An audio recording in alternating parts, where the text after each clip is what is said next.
I have a friend who always sees a white butterfly. And she says, it seems like every time something significant is happening, I see a white butterfly. And then she started looking it up.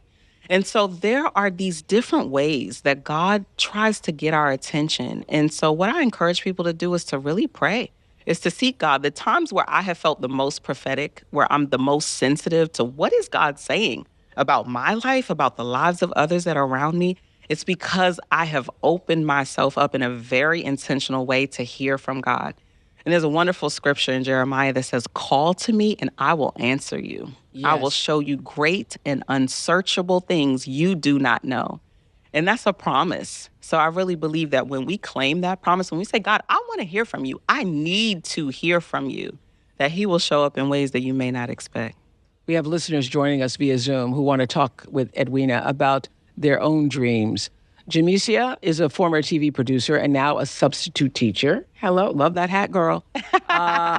And I hear you've been feeling a little lost lately, which I think a lot of people are experiencing at work in particular. What's going on with you? Yeah, so I'm 40 years old and my life is not what I thought it would be at 40. My 14-year career ended. I put in applications, networked, and no doors seemed to open. I'm now living here in Georgia with my mom, substitute teaching. I created a kids' YouTube channel, trying all the things. And I just feel like I'm unable to chart a path forward. I believe God has a plan for me for sure, but I am unable to access it. So any advice you have on that would be helpful. Jisia, thank you so much for your vulnerability and for the courage to share in such an authentic way what you're going through right now. One thing that really stood out to me is the fact that you're 40. And that's a very significant number in the Bible. And if you think about it, the children of Israel wandered for 40 years. But there was a point in Deuteronomy 2:3 that says, you've wandered this hill country long enough, now turn north. And just with that one instruction, they entered into the promised land. And I believe for you that it's not the end. I think that this may just be your waiting season. This may just be your season of surrender, which I talk about in the book, where God is pouring into you and he's teaching you new things and he's showing you who you're made of. And that when it's time to come out of this season, it's going to be even greater than before. And so one thing I'm going to encourage you to do, especially if you feel like doors have been closing, again, sometimes that's the most powerful place to be because you're at the end of yourself.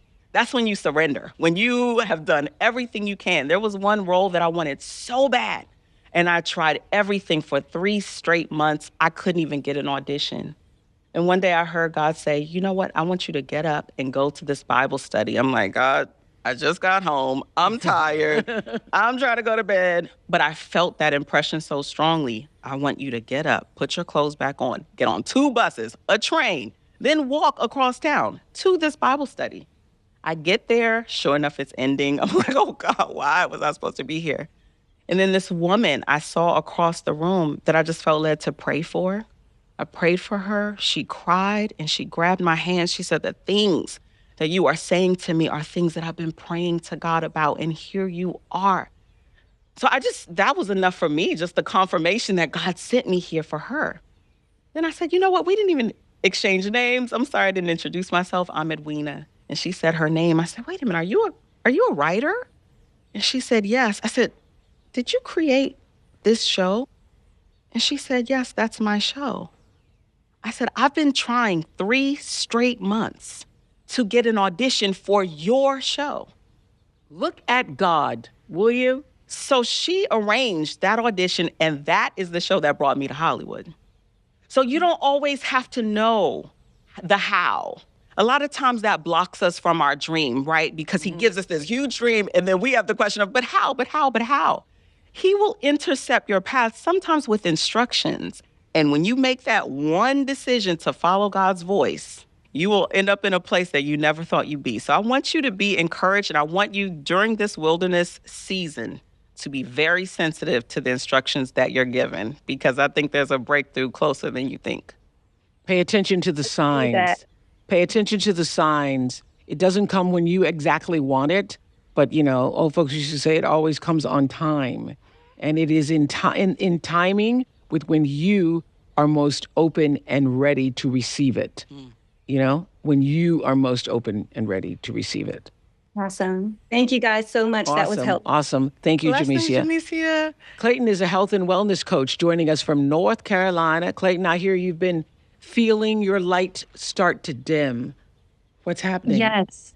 So almost a decade ago, I made a promise to myself while I was in school and shining my brightest light that I wouldn't let my light dim like I saw happen to so many adults around me. But life as it does had its way, and there was struggle and change and burnout. And, one thing I used to use to measure my light was my curiosity. And I had noticed that it had significantly faded. So now I'm starting to allow that light to flicker back, but it's very, very slowly. So my question is, what helps you reconnect to your light, and how do you nurture it when it starts to dim? Yes, that's such a beautiful question. Chapter 2 in the book is called You Are a Star. And star is a double entendre, right? It's not just being rich and famous and wealthy. Known. Yes. It's really about using your light in service of others and igniting this world with your light. So if you feel like your light is beginning to dim, sometimes it's about leaning into service. Sometimes it's about connecting with a community that you feel called to serve. Because what that does is bless them as well as bless you. Yeah. So when you start to feel more alive, usually it's because you're using your gifts, talents, and abilities that you've been given, and you're connecting in with your calling. So if you're feeling right now that your light is dimming, and maybe there's even a sense of isolation that's coming with that, I encourage you to step out of the box, to take a risk, to make a bold faith move, as I talk about in the book, and allow yourself to be used in service of others. And you're going to see that as they experience their joy, you are also going to experience joy. And you're going to light their flame, and they're going to light yours. And I promise you, you will be reignited. Yeah, that's how you do it. You light yourself up by giving your light, however dim you think it may be in this moment, however dim she thinks it is, it's strong for somebody else. So I could see you light up when Edwina said that. How does that resonate with you? Surprisingly enough, that is the word that comes up for me a lot. And I haven't really given it the attention that it's needed, because it always feels like, oh, well, later, when this is done, then when I have the space for that, or the funds for that, or the time, or whatever it is.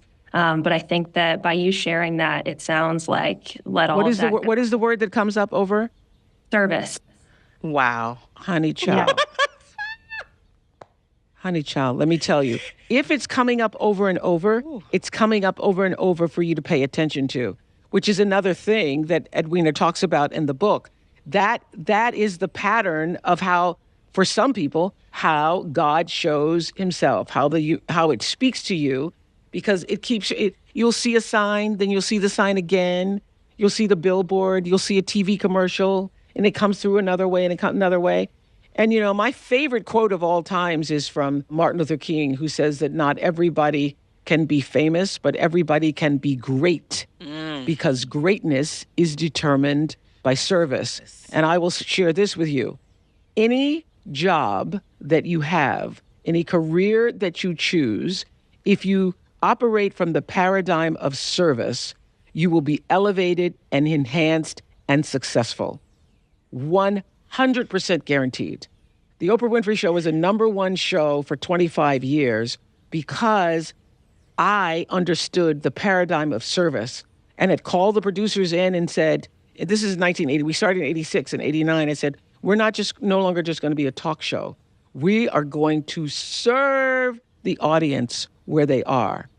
We're going to offer ourselves in service to wherever they are, whatever their dreams are, whatever their desires are. And that's why we were #1, because we were in service. And I would say this, no matter what you are, you're a teacher, you're a lawyer, you're a clerk, if you change the paradigm to how do I use this in service to something bigger than myself, your fire will get ignited. Your light, it automatically brightens your light. Thank you so much. Woo! You are welcome. You are welcome. The world is waiting for you.